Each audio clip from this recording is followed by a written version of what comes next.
여러분들 전세 사기를 예방하기 위해서 내가 전세 계약을 체결하기 전에 무엇을 봐야 되냐 이런 것들을 아무리 상담을 하고 계약서를 작성했다 할지라도 물건 자체가 위험한 물건이었다면 여러분들이 계약서를 아무리 잘 써도 이 피해를 막을 수는 없습니다. 그래서 우선 그 리스크를 확인하는 게 첫 번째인데요. 우선 첫 번째로는 등기부 등본을 발급받아야 되는데요. 등기부 등본은 누구나 집주인이 아니고 이해관계인이 아니어도 발급을 받을 수가 있습니다. 부동산을 통해서 발급 요청을 하셔도 되고 직접 인터넷에 등기부 등본 발급이라고 검색을 하셔서 대법원 사이트에 들어가셔서 발급을 받으시는 것도 가능합니다. 등기부 등본은 크게 갑구하고 을구로 나눠져 있는데요.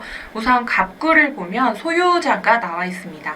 여기에 있는 소유자하고 임대차 계약을 체결하실 때 그 임대인이 일치를 해야 됩니다. 만약에 신탁된 부동산이라고 한다면 신탁회사하고 계약을 하셔야 유효하고요.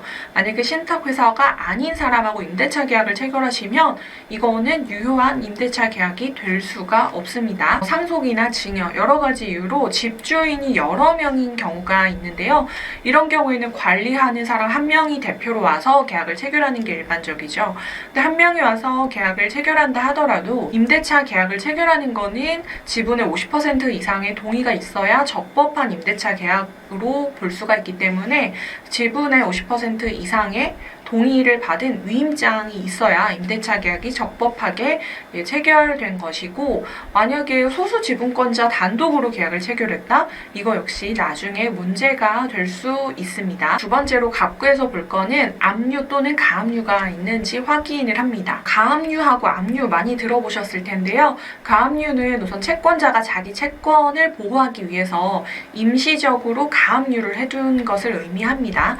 가압류하고 압류의 가장 큰 차이는 뭐냐면 재판, 그러니까 소송에서 이긴 상태에서 그 집행 권한을 가지고 있는 사람이 집행을 하기 위해서 건 게 압류고요. 가압류는 재판 시작 전에 임시적으로 압류를 했다라는 그런 뜻입니다.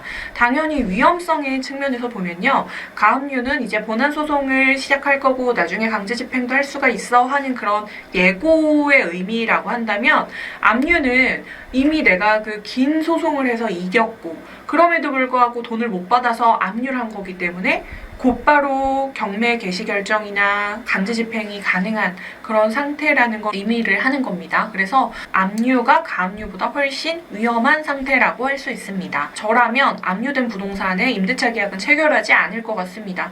압류가 된 상태에서 뭐 경매가 되고 사람들이 왔다 갔다 하고 너무 복잡하고 임대인이 집주인이 바뀔 수 있는 리스크를 그렇게 안으면서까지 계약을 할 의미가 없기 때문에 저는 압류된 부동산은 계약 체결하는 거 권장하지 않고요. 가압류 같은 경우는 집주인이 좀 억울한 상황일 수도 있습니다. 이런 경우에는 계약서 특약사항에서 언제까지 가압류를 말소하는 걸 조건으로 계약을 체결한다, 이런 식으로 해두시는 게 좋고요. 만약에 그렇게 약속했음에도 불구하고 말소가 안 됐다 하면은 다른 물건을 찾아보시는 게 좋겠죠. 갑구를 다 봤으니까 이제 을구로 넘어갑니다. 을구는 우리가 은행에서 대출받을 때 은행에서 근저당권 같은 걸 설정하잖아요. 그런 권리관계, 담보 같은 것들을 볼 수 있는 게 을구입니다.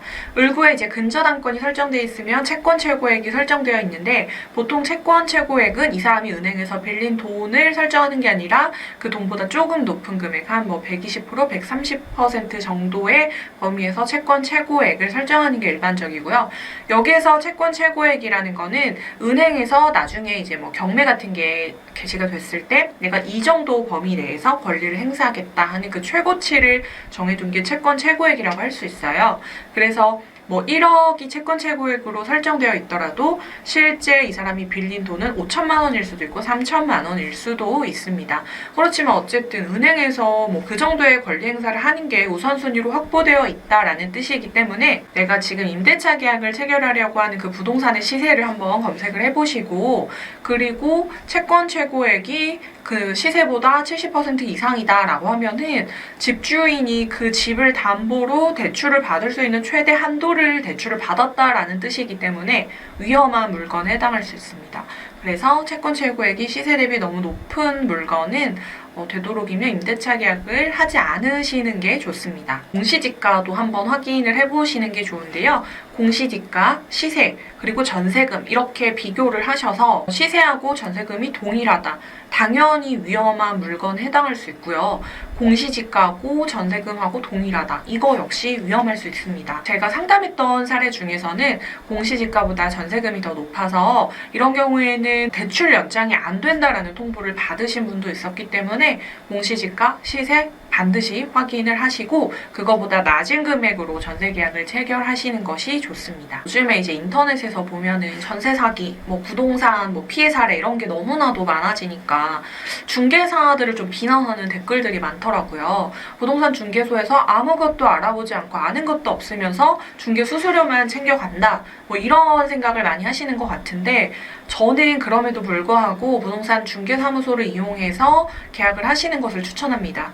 왜냐하면 부동산 중개사 같은 경우는 공인중개사업법에 따라서 그 물건의 권리관계나 사실관계에 대한 설명 의무가 있어요. 그래서 그 물건에 대한 설명을 해야 되고 그렇기 때문에 임차인은 자기가 직접 알아보는 것보다 공인중개사를 통해서 알아봤을 때 받을 수 있는 정보의 범위가 더 넓습니다.